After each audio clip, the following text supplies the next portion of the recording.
আমার মামা যখন রাতের শিফটে কাজে থাকতেন তখন আমি আমার মামার বাড়িতে একা থাকার সুযোগ পেয়েছিলাম। মাম তখন ঘুমাচ্ছিল একটি কালো পোশাক পরে। মামার কালো পোশাকের দিকে তাকিয়ে আমি কিছুটা বিচলিত হয়ে পড়েছিলাম। তাকে অনেক সুন্দর লাগছিল, কিন্তু নিজেকে শান্ত রাখার চেষ্টা করলাম। মামার দুই মেয়ে, তাদের দেখতে অসম্ভব সুন্দর। তারা আমার বয়সী। তারা আমাকে খুবই ভালোবাসত এবং আমাদের মধ্যে বন্ধুত্বপূর্ণ সম্পর্ক ছিল। একদিন রাতে মাম আমাকে তার রুমে ডাকল। তখন বাড়িতে মামা ছিল না।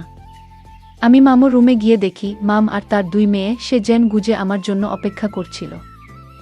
আমাকে আসতে দেখেই মাম আর তার দুই মেয়ে আমাকে, বন্ধুরা, গল্পগুলো ভালো লাগলে ভিডিওটি লাইক, শেয়ার এবং চ্যানেলটি সাবস্ক্রাইব করো প্লিজ। এমন পরিস্থিতিতে একা পুরুষ হয়ে সেই বাড়িতে থাকা কিছুটা কঠিন ছিল, কারণ বাড়িতে শুধু আমি একাই পুরুষ আর তিনজন মেয়ে মানুষ ছিল। মামি এবং তার মেয়েরা বেশ গোপনীয়তার সাথে তাদের জীবনযাপন করত। তাদের রুমের দরজা প্রায় বন্ধ থাকত এবং তারা নিজেদের মধ্যেই সময় কাটাত, বাইরের কারো সাথে মিশত না। বাড়িতে অন্য কোনো ছেলে ছিল না, তাই আমি চেষ্টা করতাম সবার সঙ্গে সময় কাটানোর জন্য। মামির দুই মেয়ের জীবনযাত্রার ধরন আমাকে অনেক কিছু শিখিয়েছিল। একবার মাম বলেছিলেন তারা নিজেরা সময় কাটাতে ভালোবাসে এবং নিজেদের মতো করে থাকতে পছন্দ করে। আমার মনে একটা প্রশ্ন জেগেছিল, কিন্তু মাম সবসময় তা হেসে এড়িয়ে যেতেন, যেন এর পেছনে কিছু রহস্যময় ছিল। এটা আমার জন্য একটা নতুন অভিজ্ঞতা ছিল। আমি প্রায় ভাবতাম, কেন মামি দুই মেয়ে তাদের রুমে এতটা সময় কাটায় এবং বাইরের জগতের সঙ্গে কম মেশে। যখন মামার নাইট শিফট শুরু হলো, আমি ধীরে ধীরে বুঝতে পারলাম কেন তারা ১০ বছর বয়স থেকে তাদের রুমে বেশিরভাগ সময় কাটাচ্ছে। আমি আমার পরিবারের একমাত্র ছেলে ছিলাম, আর বাড়ির বাকিরা সবাই মহিলা হওয়ায় আমাকে অনেক গুরুত্ব দেয়া হতো। ছোটবেলা থেকে আমি অনেক কিছু শিখতে শুরু করি, আর আমার বয়সের তুলনায় বেশ পরিপক্ক ছিলাম। তাই আমাকে অনেক দায়িত্ব দেয়া হতো, যা আমাকে খুশি করত। আমার মামা যখন নতুন চাকরি পেলেন তখন তিনি খুশি হয়ে মিষ্টি নিয়ে এলো, জানালেন যে তিনি রাতের শিফটে কাজ করবেন, আর সেই সময়টাতে মামি ও তার মেয়েরা বাসায় একা থাকবে। তখন আমার উপর একটা গুরুত্বপূর্ণ দায়িত্ব অর্পণ করা হলো, তাদের দেখাশোনার। আমি মামাকে আশ্বস্ত করে বললাম, চিন্তা করবেন না, আমি সব দায়িত্ব ভালোভাবে পালন করব। আমার কাছে খুব একটা কঠিন ছিল না শুধু মামার বাড়িতে রাতে থাকা। এতে করে আমার পরিবারের সদস্যরা আমার অনেক প্রশংসা করত। সবাই জানত যে আমি আমার মামার অনুপস্থিতিতে দায়িত্ব পালন করছি, তাই আমাকে সবাই সম্মান করত। তবে আমি জানতাম না যে এই দায়িত্ব পালন করা কতটা চ্যালেঞ্জিং হতে পারে, কারণ আমাকে তিনজন যুবতীর সঙ্গে এক ছাদের নিচে সময় কাটাতে হতো। তবুও আমি মামাকে আশ্বস্ত করে বললাম, আপনার চিন্তা নেই, আমি ঠিকভাবে সব সামলাবো। আমার মা সবসময় বলতেন, সুনীল এখন বড় হয়ে গেছে। 16 বছর বয়সে আমার কাঁধে অনেক বড় দায়িত্ব এসে পড়েছিল, যা আমার জন্য বেশ কঠিন মনে হতো। প্রতি সপ্তাহে মাম নিজেই আমাকে নিয়ে আসতেন। কিন্তু ধীরে ধীরে কিছু পরিবর্তন হতে শুরু করে। রাতে মামির বাড়িতে যাওয়ার কথা ভেবে আমি কিছুটা দুশ্চিন্তাগ্রস্ত হয়ে পড়তাম, কারণ পরিস্থিতি অস্বস্তিকর হতে শুরু করেছিল। যখন আমাকে রাতে থাকার জন্য মামার বাড়িতে পাঠানো হতো, আমি শুরুতে কিছুটা অস্বস্তি বোধ করতাম, কারণ সেখানে রাত কাটানো আমার পক্ষে সহজ ছিল না। আমার মা সবসময় বলতেন, তুমি পরিবারের একজন সদস্য, তোমার প্রিয়জনদের যত্ন নিতে হবে। সেই দায়িত্ব আমি মেনে নিলাম এবং আর পিছিয়ে আসতে পারলাম না। মামির বাড়িতে যাওয়ার পর আমি অনুভব করতাম যে তিনি আমাকে তার নিজের ছেলের মতো দেখতেন এবং আমাকে ভালোবাসতেন। তবে মাঝে মাঝে তার কিছু আচরণ আমাকে অস্বস্তিকর করে তুলত। তিনি প্রায় অভিযোগ করতেন যে মামা তাকে যথেষ্ট সময় দেন না এবং তার সাথে ঠিকভাবে কথা বলেন না। কিন্তু আমি এসব ব্যাপারে কখনো হস্তক্ষেপ করিনি, কারণ আমি তখনও কম বয়সী ছিলাম এবং বুঝতে পারতাম না। মাম সবসময় আমার সামনে পাতলা নাইট ড্রেস পরে আসত, যা তাকে আরও সুন্দর লাগত। জানি না কেন তিনি এমনটা করেন, আর তার মেয়েরা তো আরও স্বল্প ড্রেস পরে বাড়িতে ঘোরাফেরা করে, যা আমাকে অস্বস্তিতে ফেলে দিত। মামির সাথে আমার সম্পর্ক ভালো ছিল, আর মা সবসময় বলতেন, মামার বাড়িতে ঘুমাতে যাও, সবার খেয়াল রেখো। আমি তখন এই দায়িত্ব নিয়ে মামির বাড়িতে যেতাম। মামি হাসতে হাসতে বলতেন, আমাদের বাড়িতে বালিশের অভাব নেই, তুমি তোমার বালিশ নিয়ে এসো না। আমি হাসি মুখে বলতাম, আমি আমার বালিশেই ভালো ঘুমাই। বয়সের কারণে তখন অনেক কিছুই বুঝতে পারতাম না, কিন্তু ধীরে ধীরে যখন বড় হতে লাগলাম, মামার বাড়িতে কিছু অদ্ভুত বিষয় লক্ষ্য করতাম। মাঝে মাঝে রাতের বেলায় কিছু শব্দ শুনতাম, যা আমার ঘুমের ব্যাঘাত ঘটাত। আমি ভাবতাম, এই শব্দগুলোর পেছনে কি কারণ থাকতে পারে। মামাও তো বাড়িতে নাই, তাই আমি কোনো সিদ্ধান্তে পৌঁছাতে পারতাম না। মামার বাড়ি আমার জন্য এক ধরনের অদ্ভুত ও অস্বস্তিকর পরিবেশ সৃষ্টি করেছিল, যেখানে শান্তিতে থাকা আমার পক্ষে কঠিন ছিল। তার মধ্যে আবার মামা আর তার 2 মেয়ে আমার পিছনে লেগেই আছে। যাই হোক, আমি মামির বাড়ির কিছু অদ্ভুত আওয়াজ শুনে কৌতূহলী হয়ে পড়েছিলাম। কিন্তু আমি জানতাম যে অন্যের ব্যক্তিগত ব্যাপারে নাক গলানো উচিত নয়, তাই আমার প্রশ্নগুলো নিজের মধ্যেই রেখেছিলাম এবং মামি বা তার মেয়েদের সাথে এই বিষয়ে কথা বলিনি। সত্যি বলতে, মামির বাড়ির পরিবেশ আমাকে কিছুটা অস্বস্তিকর করে তুলেছিল। ছোটবেলা থেকেই আমার মা আমাদের শালীনতা এবং শালীন পোশাকের শিক্ষা দিয়েছিলেন, যা আমাদের পরিবারের একটি সাধারণ রীতি ছিল। কিন্তু মামি আর মামির মেয়েরা এসব বিষয়ে তেমন গুরুত্ব দিত না, যা আমাকে ভাবিয়েছিল। মামির মেয়েরা প্রায়ই ঘরের হালকা পাতলা পোশাকে ঘুরে বেড়াত। মাঝরাতে পানি খেতে গেলে তাদের এমন কিছু আচরণ আমার কাছে অদ্ভুত মনে হতো, কারণ আমি তাদের বাড়ির ড্রয়িং রুমে ঘুমাতাম। তারা কেউ রাতে রুম থেকে বের হলে আমার চোখে পড়ত। আমি জানতাম না কিভাবে এসব পরিস্থিতির মুখোমুখি হতে হবে, তাই যখনই তারা আমার সাথে রাতে কথা বলার চেষ্টা করত, আমি ঘুমের ভান করতাম। বয়সের কারণে তাদের এই আচরণে আমার মনে নানা রকমের আবেগ জেগে উঠত, কিন্তু আমি সেগুলো দমিয়ে রাখতাম। একদিন রাতে মামা আমাকে দুধ খেতে দিয়ে বললেন, এটা খাও, তারপর ভালোভাবে ঘুমাও। আমি দুধ খেয়ে রুমে ফিরে গেলাম, কিন্তু তখনও কিছু অদ্ভুত শব্দ শুনতে পেলাম। ফ্যান বন্ধ করে দেওয়ার পর শব্দগুলো আরও পরিষ্কারভাবে শোনা যাচ্ছিল, যা আমাকে কিছুটা বিচলিত করে তুলল। আমি ভাবতে শুরু করলাম, এখানে কি ঘটছে? আমি তখন নিজেকে শান্ত করার জন্য একটু হাঁটাহাঁটি শুরু করলাম। অজান্তেই আমি মামি মেয়েদের রুমের কাছে চলে এলাম এবং দরজার কাছে থেমে গেলাম। শব্দগুলো মনোযোগ দিয়ে শুনে আবার কিছুটা ভয় পেয়ে গেলাম। এই পরিস্থিতি আমাকে চিন্তায় ফেলে দিল, কিন্তু আমি বুঝতে পারছিলাম না আসলে কি হচ্ছে। তখন আমি নিজেই সিদ্ধান্ত নিলাম যে এসব নিয়ে আর চিন্তা না করে শান্ত থাকতে হবে, কারণ ঘরের ভিতরে কিছু দেখা যাচ্ছিল না। পরের দিন সকালে আমি আমার মাকে বললাম যে মামির বাড়িতে সময় থাকা খুব একটা সহজ নয়।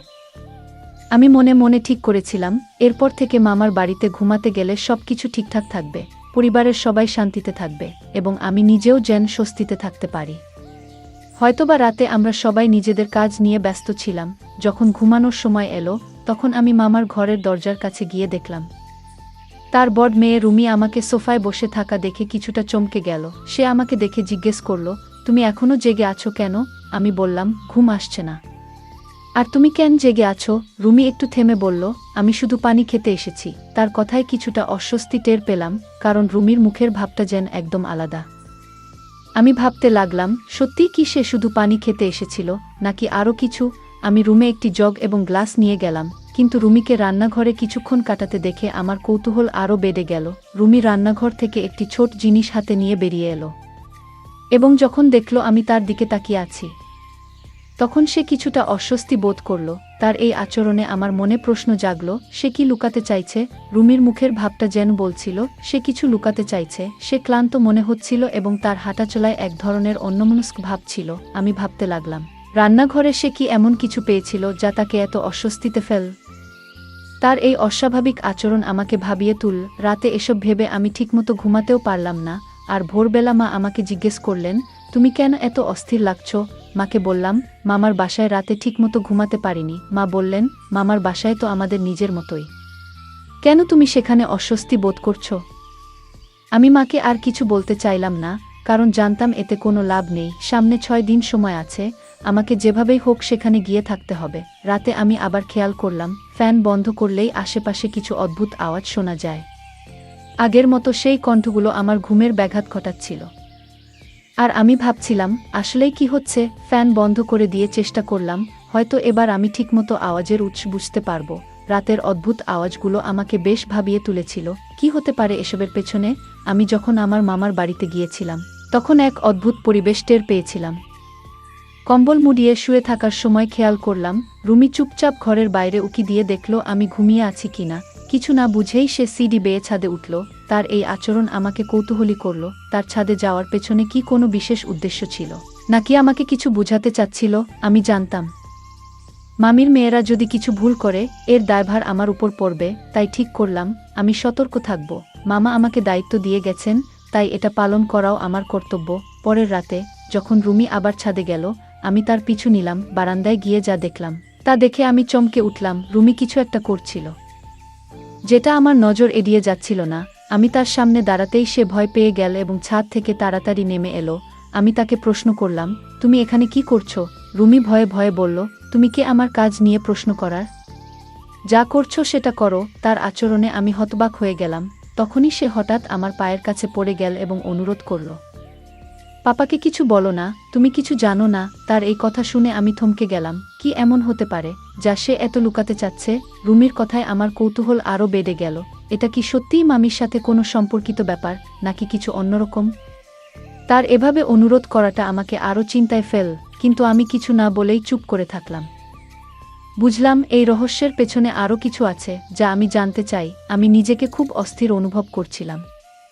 যখন রুমি আমার সামনে হাত জোট করে অনুরোধ করল, বাবাকে কিছু বলো না, এতে আমাদের অবস্থা আরও খারাপ হবে, সে আমাকে বলল, তুমি তোমার রুমে যাও, আর কখনোই ছাদে আসবে না। রুমির এই কথায় আমার মন অস্থির হয়ে গেল। কারণ আমি কখনো ভাবিনি যে আমার মামার সাথে এমন কিছু ঘটতে পারে। আমি রুমির কথায় বিশ্বাস করেছিলাম, কিন্তু যা ঘটছিল তার সত্যতা যাচাই করা আমার জন্য জরুরি হয়ে পড়ল। রাতের সেই ঘটনার পরদিন সকালে আমি বাসায় ফিরলাম, কিন্তু রুমির চিন্তায় সারাক্ষণ তাড়িত হতে থাকলাম। কিছুক্ষণ পর আমি আবার মামার বাড়িতে গেলাম, কিন্তু এবার দরজায় রিং না করে মামা আমাকে যে চাবি দিয়েছিল তা ব্যবহার করে ভেতরে ঢুকলাম। ভেতরে যা দেখলাম তা দেখে আমি স্তব্ধ হয়ে গেলাম। আমি জানতাম না যে আমার মামামি তাদের সৎ মা ছিলেন। তার আসল বোনের মৃত্যু হলে মামিকে তাদের দেখাশোনার দায়িত্ব নিতে হয়েছিল। তিনি তাদের শাসনের নামে অত্যাচার করতেন, আর এই অত্যাচার গোপনে চলত। নিশা এবং তার বোন প্রতিদিন এসব সহ্য করত। এক রাতে আমি যখন বারান্দায় গেলাম, দেখলাম রুমি কিছু কালো জাদুর মতো জিনিস ছড়িয়ে বসে আছে। আমি ভাবলাম সে হয়তো কোনো ছেলের জন্য এসব করছে, কিন্তু যখন তাকে জিজ্ঞাসা করলাম, সে বলল, আমি মামির অত্যাচার থেকে মুক্তি পেতে চাই। রুমি বলল, তার এক বান্ধবী তাকে এই উপায় শিখিয়েছে, যা নাকি তাকে এই কষ্ট থেকে রেহাই দিতে পারে। রুমি আমাকে তার শরীরের আঘাতের চিহ্ন দেখালো, যা প্রমাণ করছিল সে সত্যিই অনেক কষ্ট সহ্য করছে। এরপর আমি তাকে ঘরে যেতে দিলাম, আর বাকিটা দিন ভেবে কাটালাম। বিকেলে যখন আমি মামির বাড়িতে ফিরে গেলাম, তখন সবকিছু স্বাভাবিক মনে হলো, কিন্তু রুমির মুখের কথা আমাকে চিন্তায় ফেলে দিয়েছিল। একদিন আমি গিয়ে মামিকে বললাম, এই বাড়িতে তোমার আর কোনো মর্যাদা থাকবে না, আমি সব জানি। আমাকে দেখে মামি হঠাৎ জ্ঞান হারিয়ে ফেললেন। তখন মেজাজ হারিয়ে চিৎকার করে বলতে লাগলেন, এই দুই মেয়ের ভার আর কতদিন বহন করব? মামা তার দুই বোনকে ধরে ঘরে নিয়ে গেলেন। সন্ধ্যায় মামা বাড়ি ফিরলে আমি তাকে সবকিছু বললাম। তিনি মামিকে বললেন, তোমার সঙ্গে আর থাকা সম্ভব নয়, বাস্তবতা খুবই কঠিন। একজন সৎ মা কেমন হতে পারে তা আমরা অনেকেই জানি, কিন্তু যখন তিনি এতটা নিষ্ঠুর হয়ে ওঠেন যে নিজের মেয়েদেরও নির্যাতন করেন, তখন তা সত্যিই অমানবিক। এটা আমাদের সমাজের এক কঠিন বাস্তবতা যে অনেক সময় সৎ মায়েরা প্রথম স্ত্রীর সন্তানদের সাথে অন্যায় আচরণ করেন। শিশুরা কেবলমাত্র ভালোবাসারই পিপাসু, আর এই ভালোবাসার অভাব তাদের জন্য ভীষণ ক্ষতিকর হতে পারে। জীবনের যে কোনো পরিস্থিতিতে আমাদের আবেগ ও চিন্তাভাবনা নিয়ন্ত্রণ করা উচিত, এবং অন্যের ব্যক্তিগত বিষয়ে সীমা লঙ্ঘন করা উচিত নয়। কারো গোপনীয়তা বা ব্যক্তিগত সমস্যায় হস্তক্ষেপ আমাদের জন্য ক্ষতিকর হতে পারে। তাই সঠিক ভুলের মধ্যে পার্থক্য বুঝতে শেখা উচিত, বিশেষ করে চ্যালেঞ্জিং পরিস্থিতিতে। এই গল্পটি আমাদের শেখায় কঠিন সময়ে ধৈর্য ধরে সঠিক সিদ্ধান্ত নেওয়া কতটা গুরুত্বপূর্ণ। এতে ভবিষ্যতের সমস্যাগুলি এড়ানো সম্ভব হয়। গল্পটা কেমন লাগলো জানাতে ভুলবে না। আরও মজার মজার রোমান্টিক গল্প শুনতে চাইলে ভিডিওটি লাইক, শেয়ার এবং চ্যানেলটি সাবস্ক্রাইব করতে এবং বেল আইকনটি ক্লিক করতে ভুলবে না। ধন্যবাদ।